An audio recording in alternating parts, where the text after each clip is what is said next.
NFT, NFT, NFT. Nobody really likes the sound of non-fungible token, do they? So, not finished though? Never forgotten things? Nearly there?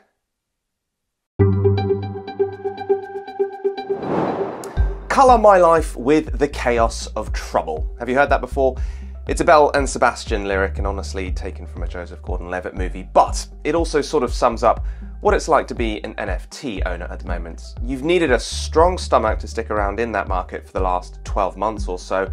Wow, what a ride. Even by crypto standards, it's been pretty amazing. Things though could be about to change with the merge. How, why, what, when? Yeah. Do you remember when NFTs were a thing? The giddy heights of 2021 seem like a long time ago now though, don't they? Already, the history of NFTs is something being talked about extensively, and if you want to find out more about that, check our series on it, which you can find here. Things since then have been, well, a little tough.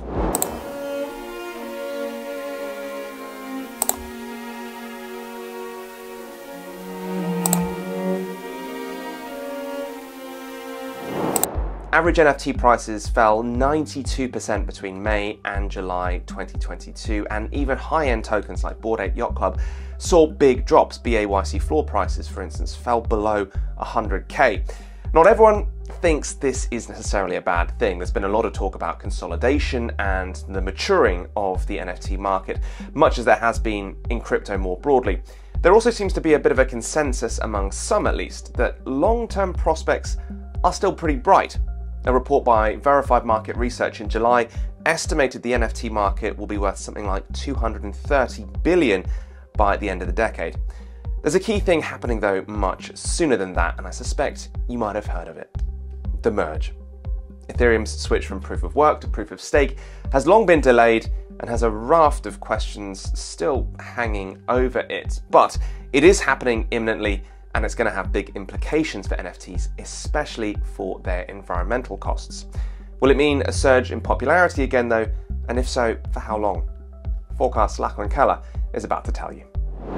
From here to Timbuktu, experts everywhere have been telling Forkast just how big a deal the merge could be for NFTs. I think the merge is going to be very interesting, maybe introduce some chaos. And Lord knows things have been tough. According to data from CryptoSlam, the number of unique buyers fell below 500,000 in August. That's the first time that's happened in a year. It's also the fourth month in a row that number's slid. It's part of the broader downturn in crypto and in markets more generally. While NFT owners may argue they've been hit harder than most, things might not necessarily be as bad as they first appear. Due to an increase in Ethereum prices in early August, total sales increased to $730 million US. That's up from July's $650 million, but still a long way short of January's $4.5 billion worth of sales. NFT expert Andy Leon reckons we're in for a short-term price bump. He told Forkast that positive momentum could stretch for 3 to 6 weeks after Ethereum's transition to proof of stake this month. The bad news for bulls? That could be it. Leon said the NFT market remains very much at the building stage, claiming the prices seen during the bull run were unsustainable, and optimism about the immediate future is low. While the merge could bump interest, partly from the significant cut to Ethereum's environmental cost, chaos remains very much the big theme going forward. CryptoSlam's Yehuda Pechta told us there's a lot that remains unknown. Essentially, the merge is going to duplicate every NFT on the Ethereum blockchain. Most think that the original NFT, which is on the proof of work blockchain, will be worthless, and that's an argument that makes a lot of sense because the live version of the Ethereum blockchain will be the new proof of stake blockchain. However, I would assign great value to, the original CryptoPunk, so the proof of work CryptoPunk. I still think the original minted version that, was rather historic and, kind of birthed this scene, that's important to me. So I would go and try to collect that if I could. But on Ethereum, on proof of work, you have one copy, and on proof of stake, you're going to have another. This is another one that I would assign great value to the proof of work version because it is an X copy and you can't just get those. Those are very, very hard to get and people don't let them go. The move's being complicated by varying levels of support for a proof of work fork. The biggest NFT marketplace, OpenSea, has said it won't support proof of work tokens after the merge. NFTs are regarded as a crucial component of the reimagined Internet of Web 3, which many large tech firms such as Twitter and Opera have a stake in bringing to fruition. But a lagging NFT market could be hampering further adoption. But Petra says the NFT scene has now caught up with the rest of the world. People are being much more selective with what they buy and questioning, do I really want to buy this picture of an ape or a cat for $500? I mean, you used to give no pause before and you would buy that and you were happy to. And now, no, now you need a product. You need something more than just a picture.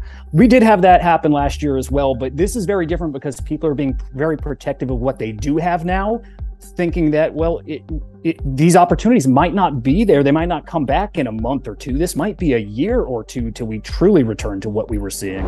So, is the merge going to save the NFT market, or does it need more substantial advancements in tech? It's going to require something big like that, unless, of course, the world changes too. You know what? If we suddenly the war ends and kind of the traditional stock market starts improving, that would lead to kind of the good times again. But I don't think anybody sees that on the horizon right now. Forecast Lachlan Keller for us there. Now, a big theme of crypto is its power to help some of the world's most vulnerable people take charge of their financial destiny. And it's the focus of the latest edition of Word on the Block. The Forecast editor-in-chief Angie Lau has sat down with Wendy Diamond, CEO and founder of Women's Entrepreneurship Day Foundation. Take a listen.